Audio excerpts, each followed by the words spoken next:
தமிழ் தேசியம் என்றால் என்ன? ஒரு மொழியை வழியாக கொண்ட தேசிய இன மக்கள், ஒரு பெருத்த கூட்டம் ஒரு குறிப்பிட்ட மொழியை பேசுகிறது. அந்த கூட்டத்திற்கென்று ஒரு பொதுவான பழக்க வழக்கம் இருக்கிறது, ஒருபடித்தான வாழ்க்கை தன்மை இருக்கிறது, நிலம் இருக்கிறது, நிலத்திற்கான எல்லைகள் இருக்கிறது, வரலாறுகள் இருக்கிறது, காப்பியங்கள் இருக்கிறது, காவியங்கள் இருக்கிறது, அவர்களை ஆண்ட அரசுகள் இருக்கிறார்கள்.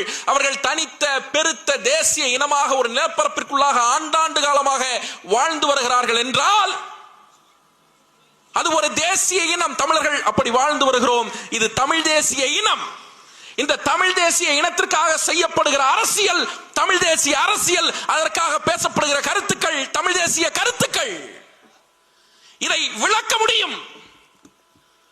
ஆனால் இந்த திராவிட கட்சிகளை ஆதாரமாக இருந்து இயக்கமாக தோற்றுவித்த பெரியாரில் இருந்து, திராவிட முன்னேற்ற கழகத்தை தோற்றுவித்த அண்ணாதுரையில் இருந்து, முதலமைச்சராக இருந்த கருணாநிதியில் இருந்து, ஸ்டாலினில் இருந்து, இப்போது இருக்கிற உதயநிதி ஸ்டாலினில் இருந்து, திராவிட கட்சிகளில் இருந்து எம்ஜிஆரில் இருந்து, ஜெயலலிதாவில் இருந்து, எடப்பாடி பழனிசாமியில் இருந்து, பன்னீர்செல்வத்தில் இருந்து ஒரு பயனாலும் இதுதான் திராவிடம் என்று இந்த மண்ணிலே விளக்கி சொல்ல முடியாது.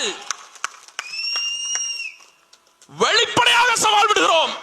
ஒரு யோக்கிய நிற்பானெனில், ஒரு அறிவார்ந்த சிந்தனாவாதி அந்த தத்துவத்திலே பற்றிக்கொண்டு இருப்பான் என்றால் அவன் எங்களோடு நேருக்கு நேராக இந்த மக்கள் மன்றத்திலே விவாதிக்கலாம். எது திராவிடம் என்று சொல்லலாம், பேசுவோம்.